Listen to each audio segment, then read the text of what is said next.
welcome back to World Crisis Radio, and keep up with the currency war now breaking out across the world at tarpley.net. There'll be a commentary from Russia Today on this very important issue, just coming into view as the International Monetary Fund meets in Washington, D.C., the World Bank, plus the other groups, right? They all take advantage of the time here.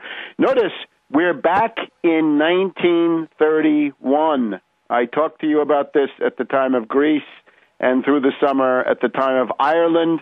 Ireland, of course, in big trouble. Black Thursday last week for Ireland.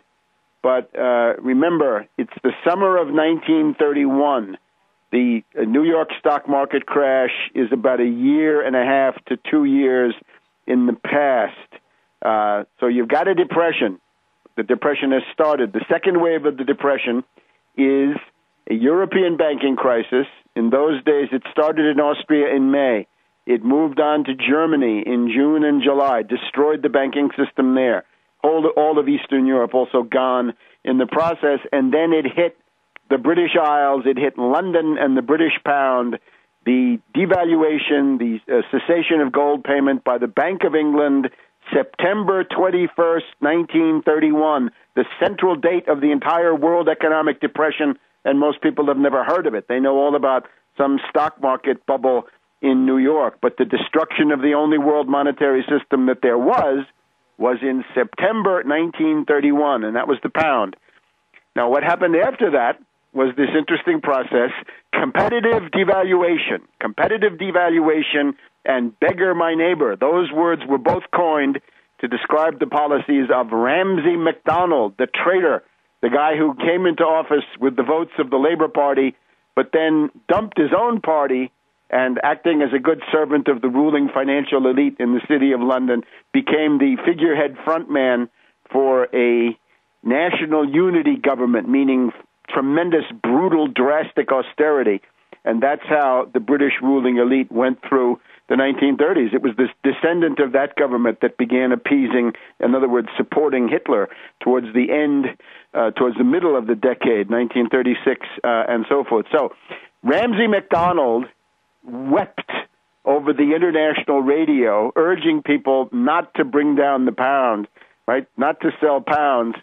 But as soon as he got finished weeping over the international radio, he began smiling broadly when he found that competitive devaluation, beggar your neighbor, a low pound, a weak pound, was a way for the British to export the depression. And to whom did they export it? In those days, they exported it directly to the U.S.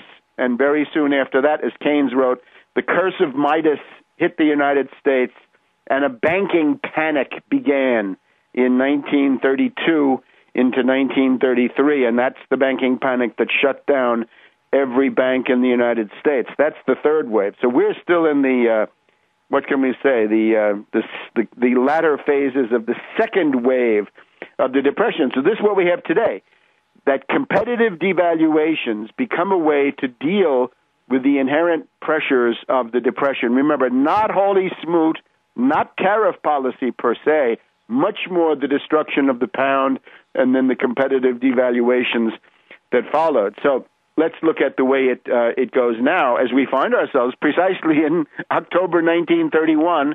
Looks very much like October of 2010. So they're all talking about the risk of a currency war and the use of currencies as a policy weapon. And this is, of course, what they're all trying to do. Strauss-Kahn warns, this is Dominique Strauss-Kahn, the head of the International Monetary Fund, probable candidate for president of France. Strauss-Kahn says that governments are using currencies as a policy weapon. This is a very bad idea. He is against it, and he, above all, focuses on China. It's time for China to have a market-determined and flexible exchange rate. This is actually Geithner saying this. But if we look at the situation, the dollar is at these remarkable lows. We're at a 15-year low of the dollar compared to the yen. Now, the Japanese were worried when it was 83 yen to a dollar. This morning, Friday, the currency quotation I'm seeing right now is 81.86 yen to the dollar. So the yen is still at an all-time 15-year high, despite the interventions. It's simply showing that central bank intervention doesn't work well. You need capital controls and exchange controls to stop these hot money flows from destroying your currency and, above all, destroying your real economy. So the form that this takes is the peg of the Chinese renminbi to the dollar, which has been kept at about, 600 and, let's see, we have the quotations are here. And maybe this is not so important. The thing is that it was 683 in June.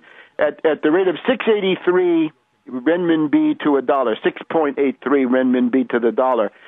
That was back in June when Geithner launched his big attack on China and extorted the acquiescence of the Chinese to let the renminbi float upward, strengthen it a little bit. Right now, it seems to be about 6.67, so it's about 2% stronger. And the Anglo-Americans are screaming, "That's not enough! That's not enough! We want a massive upvaluing, a massive increase of value in the Chinese currency." Naturally, what that will do is tend to shift the depression out of the Anglo-American realm and into China. And that's more or less what the Chinese Prime Minister says. This is the crafty Wen Jiabao, right? The guy who vanquished the Anglo-Americans in Copenhagen last December. Wen Jiabao essentially was in Brussels this week, and there's a big interview in the Financial Times. Wen Jiabao says to the Anglo-Americans essentially, "Back off, boys. Don't pressurize China on the currency rate." And the reason he says Wen Jiabao, we have many export companies that operate on a narrow margin of profit. If our currency goes up, our foreign prices go up, and our income, therefore, will go down, and our narrow margins of export profits will be wiped out. That will mean that our export factories will go into crisis. Those factories will have to shut down. We'll have many migrants returning to villages, and all kinds of political and social turbulence will result. That would be bad for the world. Now, Wen undoubtedly knows this is exactly what the Anglo-Americans want. Their goal is to shift the depression into China so that the Chinese pay for the depression and set up China for a color revolution. And we'll be back in just a minute.